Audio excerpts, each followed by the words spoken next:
and welcome back. My name is Ivy, and today I'm going to be talking about one of my all-time favorite historical dressmaking techniques, which is soutache.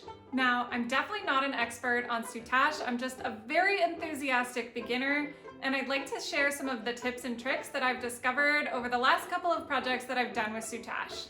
First of all, soutache is a type of narrow braid that is very popular on Victorian garments. From about the middle of the century up until about 1910, you'll see it on a ton of different garments. What I love about soutache is that it comes off as very fancy, but it's honestly not that difficult to do, although it can be time consuming, and it's also one of the least expensive ways to trim a historical garment. Unlike lace or ruffles, soutache often costs somewhere in the range of 25 cents a yard, and although you do need a lot of it, you can often trim an entire garment for just a few dollars.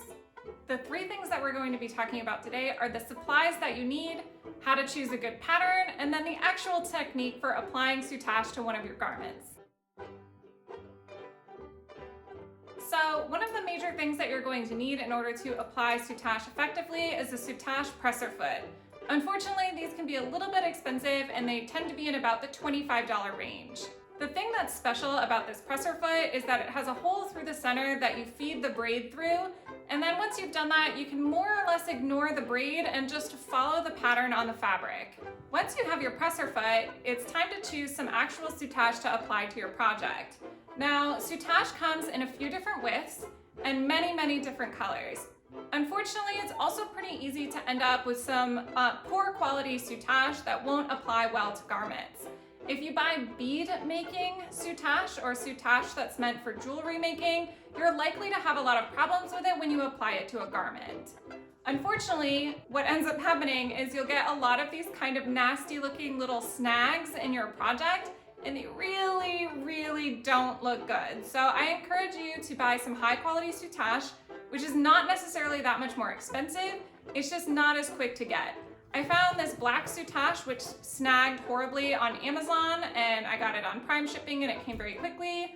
But this green soutache that I have is much higher quality. I think it's cotton rather than polyester, so it's not as slippery.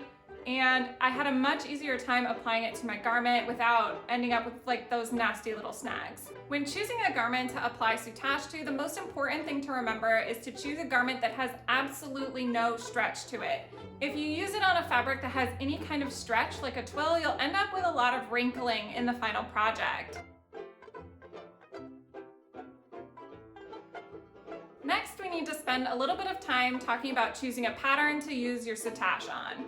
There are tons of patterns that you can find on Pinterest for free because most of the patterns were found in ladies' magazines from the Victorian era, so they're in the public domain and you can feel totally free to copy any of these soutache patterns that you might find.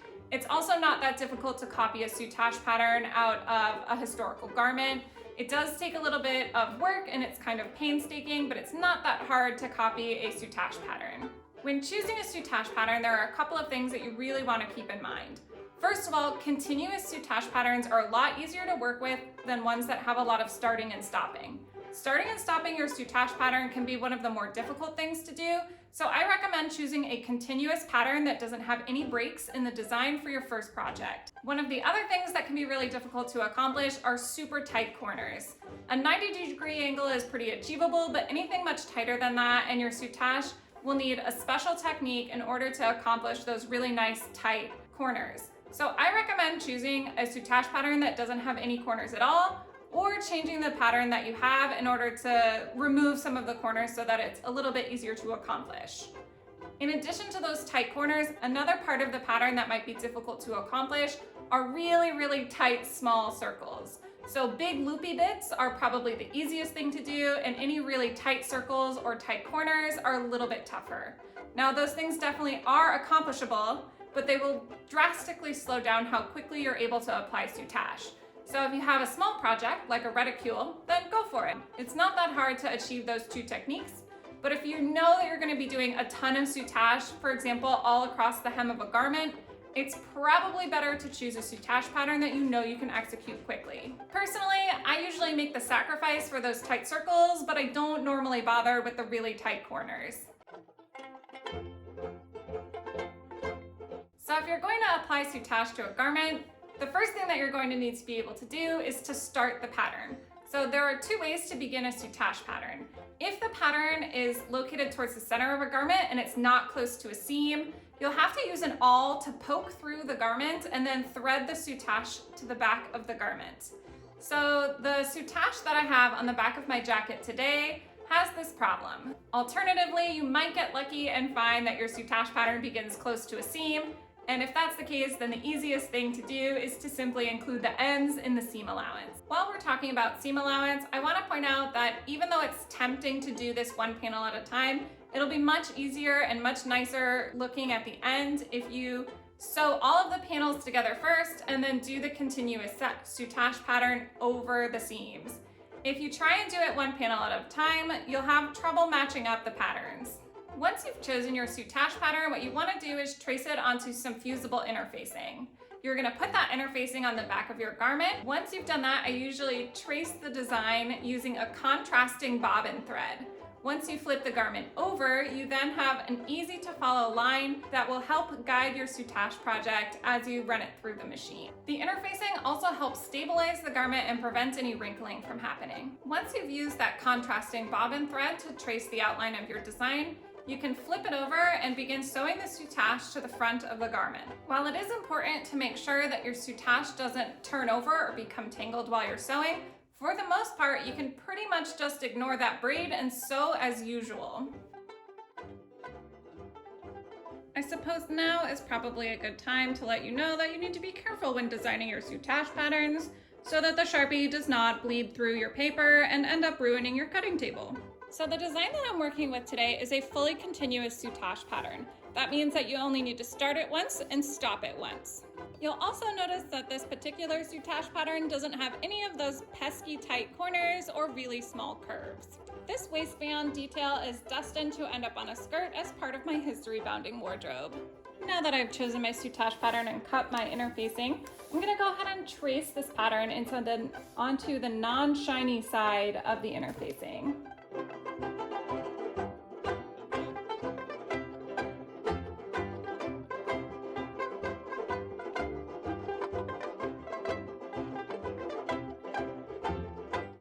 Once you've traced your design, be sure to iron it on to the wrong side of your fabric. So the project that I've chosen today happens to fall into the not close to a seam category. So what you'll need to do is take your awl, otherwise known as a poking stick, and I usually like to do it on one of the longer edges and not on a tight corner because I think it tends to look a little more obvious if you do it in a spot like that. So on one of the longer edges, I poke a little hole using my pokey stick. Sounds like a new Pokemon name. And you should have something that looks kind of like that. Once you've ironed the pattern onto the back of your project, you need to somehow transfer this design to the front of the project because of course that's the side that you're going to sew the braid to. There are a lot of different ways to accomplish this. Personally, for smaller projects, I find it easiest just to practice the pattern with a contrasting bobbin thread. You don't want it to contrast too much in case you get the pattern wrong, but if you trace it with a contrasting bobbin thread, then when you flip it over, you'll have a pattern on the correct side of the fabric to follow.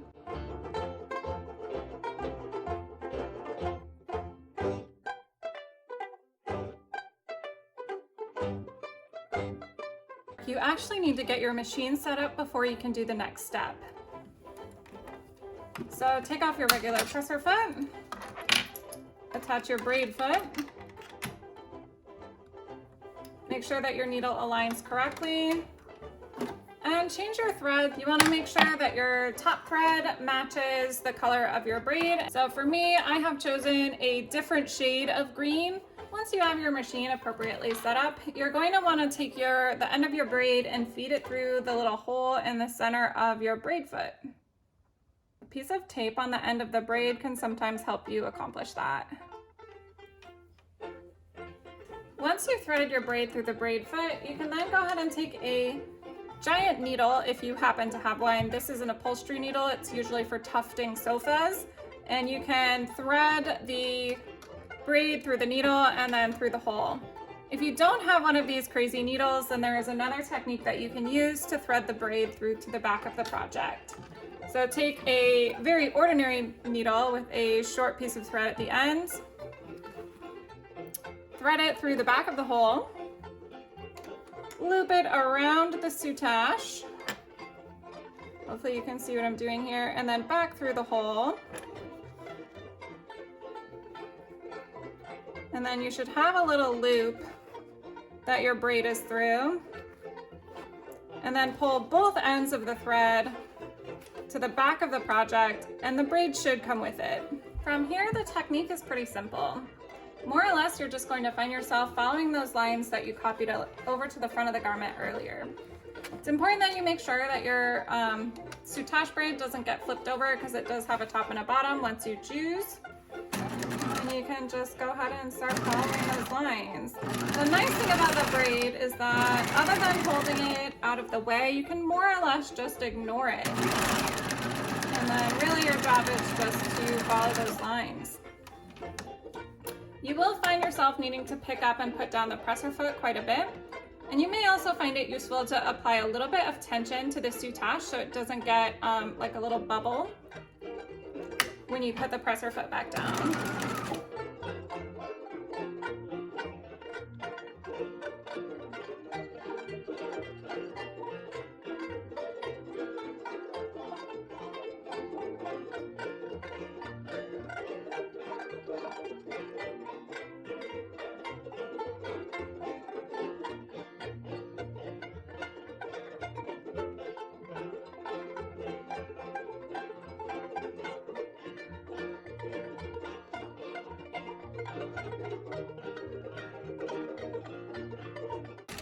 Okay, I kind of feel like I screwed up a little bit here and it looks a little bit lumpy.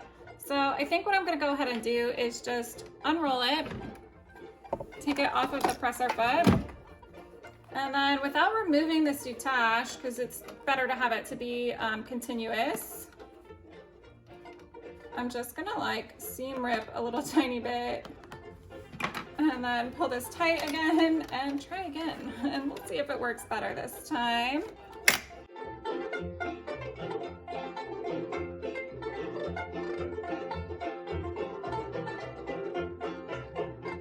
Okay, now that it's time to end our soutache project, it's done in more or less the same way that you started the soutache project. All right, once you have threaded it through to the back, I normally like to keep the tails a little bit shorter than this. You don't want them to be too short because then they will make their way back through to the front of the project. If you're worried about it or if there's no lining, you may even want to tack these two little tails down. But other than that, you're essentially done with the soutache part of the project. If you get to the end of your project and you realize that there are some things that you wish that you had done a little bit better of a job on, generally it's not that hard to seam rip just the part that you want to change, and then you can usually go back over it with a regular presser foot. Once most of the design is in place, a regular presser foot usually does the job just fine.